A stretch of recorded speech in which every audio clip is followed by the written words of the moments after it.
Bota aí. Olha, meu, o que isso é? Concha?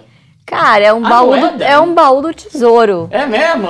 Essa foto tem uma história bem legal, assim, ela é bem simbólica de como meu pai fez, quando eu era criança, adolescente, enfim, esse processo, né, que é tão difícil para os pais de educação financeira, né? Uhum. Então, a gente vai falar sobre isso aqui hoje, mas meu pai, que vem de uma origem super humilde, né, conquistou um patrimônio super legal aí ao longo dos anos. E eu acho que uma das grandes preocupações, né, de pais que superaram muitos desafios, né, que vieram de uma infância muito humilde, enfim, é uma preocupação de como você passar os valores, né? Sim. Então, quer dizer, por mais que tenha uma condição confortável de vida, o dinheiro não cai do céu. Então, como aprender a valorizar o que vai ser passado, né? Porque acho que cada família deveria se enxergar como uma pequena empresa, ou uma grande empresa, enfim, né, a depender do tamanho do patrimônio.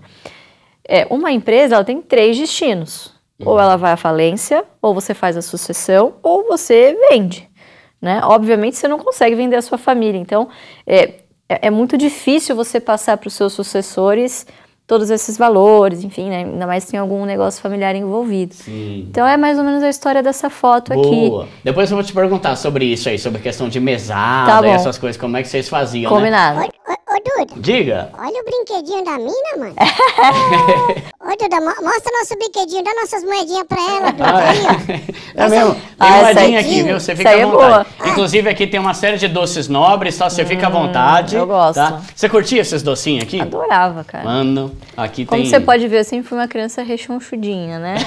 Comia muito doce? Putz, muita besteira, cara. Eu não sou muito do doce, eu sou mais do hambúrguer. Ah, é? Putz, é bom, né? Putz, uma batata frita. Na hora da xepa eu vou perguntar quais são as comidas que você mais gosta. Combinado. Da hora, então vai pro nosso mural. É só essa foto aí, né? Não, tem mais uma aqui, tem ó. mais uma? Bota aí. Olá! Olha, que da hora, mano. Eu tinha 6 anos nessa foto. Olha a sandalinha do seu pai. E a sua também, né? Combinando, olha lá, papete, ó. Na frente da Bolsa de Lisboa? Bolsa de Lisboa. A gente tinha esse... Ele sempre tentava me aproximar, né, do mundo dele. Então, sempre que a gente ia viajar, assim, encontrava alguma bolsa de valores do país, né? Ele, vamos tirar foto e tal. Então, até hoje, se eu viajo sem ele, eu vejo uma bolsa, eu, pai, onde é que eu tô? Não sei o quê. Que da hora. Muito legal. Muito legal. Da hora. E a gente já vai conhecer a história da família aí. Eu quero conhecer a história, né, tudo. E assim, uma coisa que eu quero deixar claro é o seguinte. Você é filha do Luiz Barsi. Mas você é a Luíse Barsi, você tem conhecimento pra caramba. Eu não te conhecia, né? Porque eu sou novo nesse mercado de finanças, né? Eu sou músico, caí do nada aqui de paraquedas, né, nesse mundo, então eu tô conhecendo as pessoas agora. Todo mundo que eu perguntava, mano, e a Luíse Barsi, você já veio? Já veio aqui, ela é fera, hein? A Luíse Barsi. Não, ela é top. O Lucas Pitt gravou com a gente aqui agora há pouco, falou, mano, a Luíse é top. Então, assim, eu quero conhecer a tua história. Só que é muito difícil conhecer a tua história sem falar do seu pai.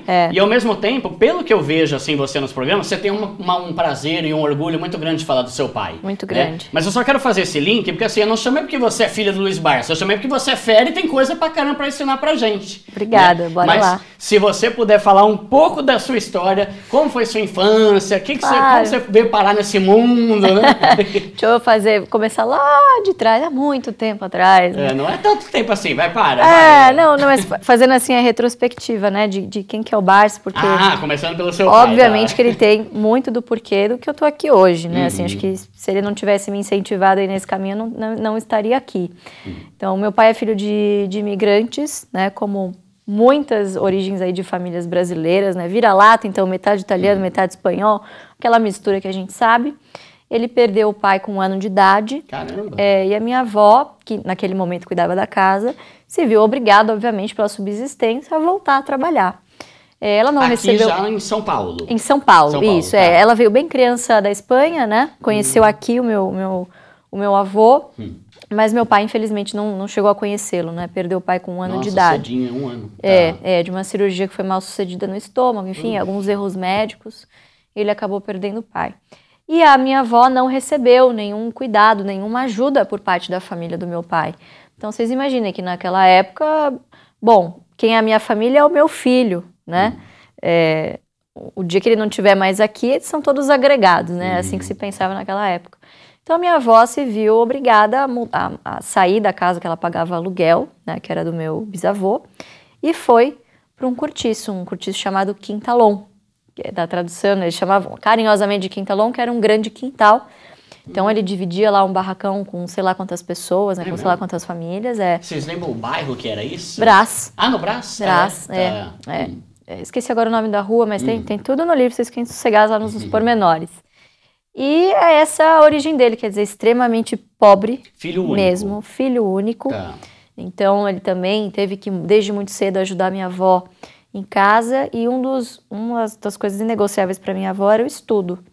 Né? Ela não teve estudo, né? Ela não era... Não lembro nem se ela chegou a ser alfabetizada, enfim, algumas coisas ela até confundia do espanhol com o português, misturava, né? Mas ela era excelente costureira e, assim, lavadeira, ela fazia o que podia. E ele começou como engraxate. Foi a primeira profissão dele ali entre 7 e 8 anos. Nossa. E aí foi aprendendo as profissões com a minha avó, né? Então depois foi ser baleiro, né? Vendeu bala com a minha avó no cinema, que dava uma graninha boa. Depois minha avó conseguiu juntar um dinheirinho ali, abriu uma lojinha de costura, ele foi aprender a ser alfaiate, então até hoje, até um vídeo que viralizou nosso aí, dele costurando uma blusa lá, né, foi muito legal, então se furar aqui embaixo, já tem para quem entregar, né. Então essa é a origem da minha família, aí o estudo sempre teve muito presente na vida dele, sempre muito esforçado, então ele se formou em contabilidade, que foi onde tudo começou. Ele começou a ser auditor de algumas empresas, que o convidavam, né? Ele trabalhou, obviamente, né? Eu estou contando a história resumida aqui. Depois fez economia e lá conheceu alguns amigos que o indicaram. Pô, você não começa na bolsa, vai olhar, né? É legal, eu invisto, estou ganhando maior grana. Enfim, de famílias mais abastadas. Então ele foi fazendo esse networking, chegou na bolsa. E ele começou a reparar que os cheques que ele assinava lá como auditor distribuíam dividendos. O que é isso? Então, é a parte do lucro que a empresa distribui para os seus sócios. Então, se a empresa vai distribuir R$1 por ação, você tem uma ação, vai ganhar R$1. Tá. Então, o que ele percebeu ali? Caramba, esse cara, esse controlador, né, no caso do Estado, né, ele auditava muito CESP, essas empresas de energia e saneamento, né? Ele começou a perceber, caramba, o Estado tem 50%, 60% dessas empresas, são bilhões em dividendos que eu estou aqui assinando. E olha que curioso, essas empresas são listadas em bolsa, quer dizer, o que é isso? É possível você, pessoa física, ir lá e comprar uma participação nessa empresa. Tá. Isso, na época, foi muito revolucionário, vamos dizer assim, foi muito pioneiro, porque, imaginem, o que se entendia que era a bolsa na época?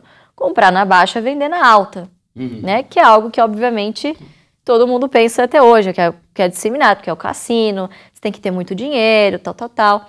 E, de fato, naquela época, você tinha custos altos para investir, né? A informação, ela não era disseminada como é hoje. Não tinha um YouTube, né? Não tinha um YouTube. Então, você realmente tinha que ir lá no Diário Oficial, ler o balanço com a lupa, com todas aquelas letrinhas miúdas. Uma ação era uma cautela, né? Que é como se fosse uma escritura mesmo de um terreno, vamos dizer assim. Tá. E nessa cautela, você tinha que picotar o cupom, né? Cuponado, para receber os juros ou o dividendo. É mesmo? Pô, muito legal. Vou ver se eu consigo uma foto depois de uma cautela. Será que seu pai tem um jornal desse ainda, alguma coisa? Cara, no livro tem um dos primeiros artigos dele na década de 70, falando de ações e tal. Mas cautela talvez a gente tenha, depois eu mando para você uma foto legal. Tá.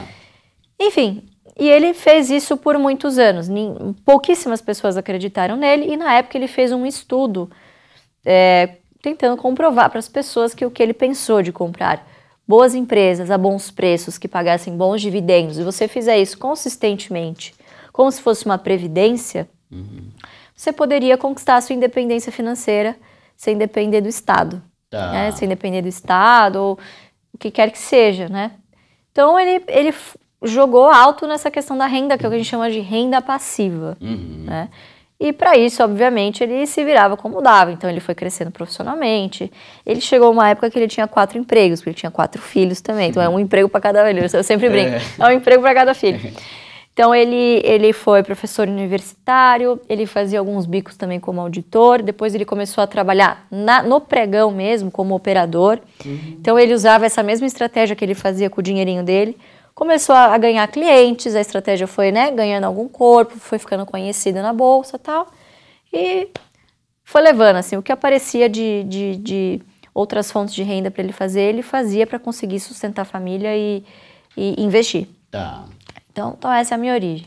E eu vim de uma família que, por sorte, sempre tive educação financeira desde muito criança, né? O que explica ali a foto. E a foto é justamente, a gente tinha um acordo.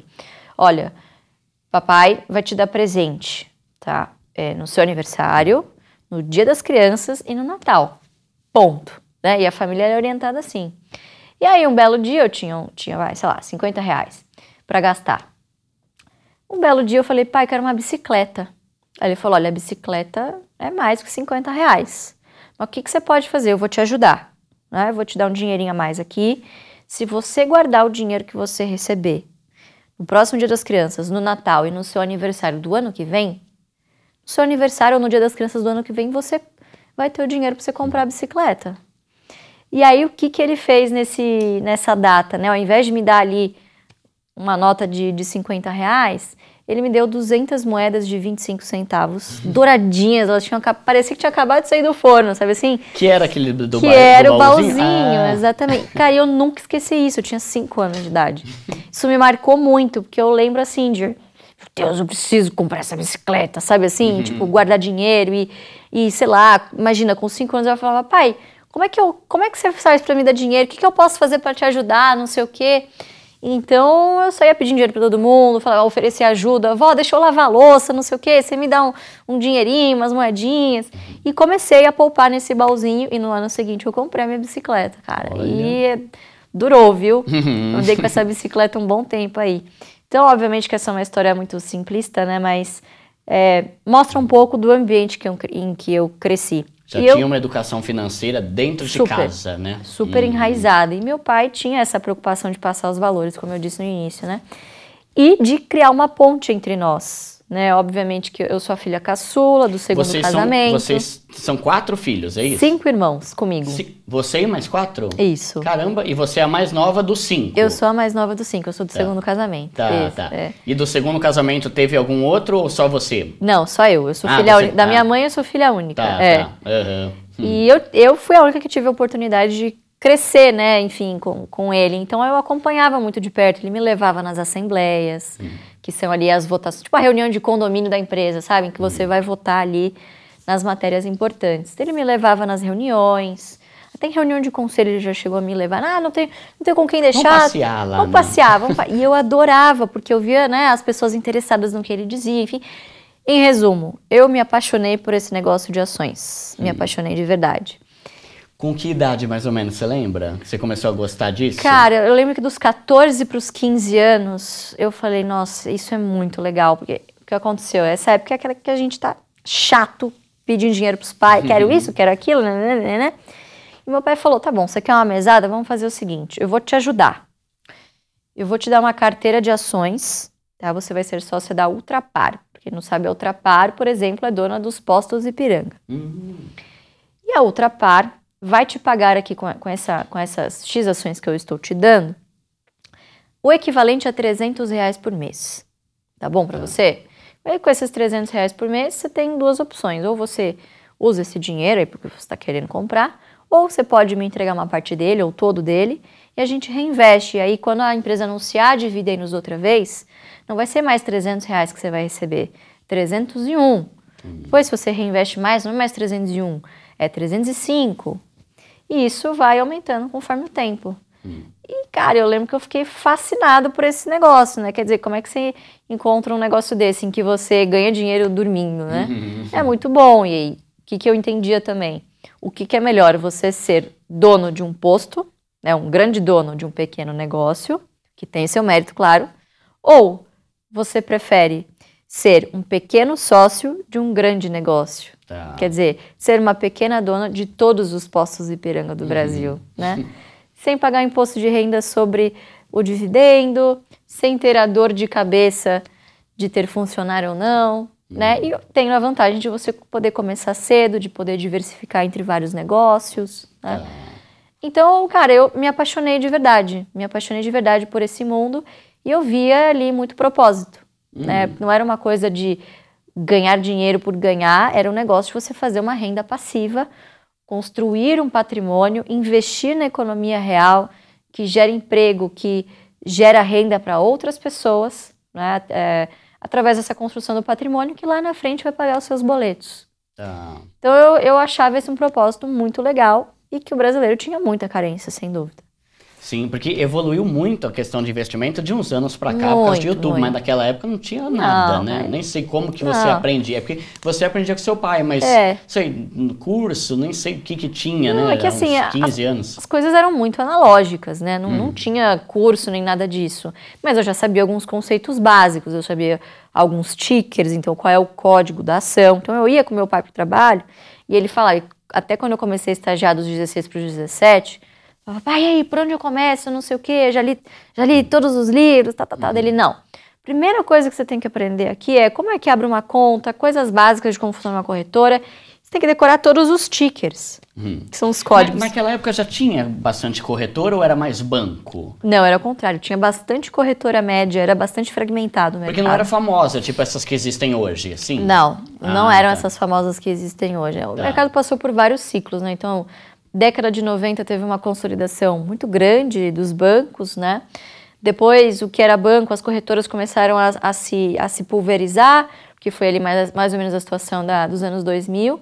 E aí, de 2010 para cá, que começou um movimento contrário, né? De consolidação. Você teve movimentos muito importantes de mercado. Então, tecnologia, barateamento dos custos, né? Ou seja, isso democratizou o acesso à pessoa física e empoderou esse investidor, que obviamente quer um bom serviço, um custo baixo, né? Isso é ser democrático nos investimentos, basicamente, né? E com a facilidade, né? De linguagem, de tudo. Então, foram poucas as corretoras que tinham capital, de fato, para acompanhar essas grandes corretoras, esses grandes bancos que começaram a ver oportunidades no nicho dos investimentos, né? Porque quando a gente fala de banco, é um universo muito grande, muito grande. O mercado de capitais, o mercado de investimentos é mais um segmento ali, né?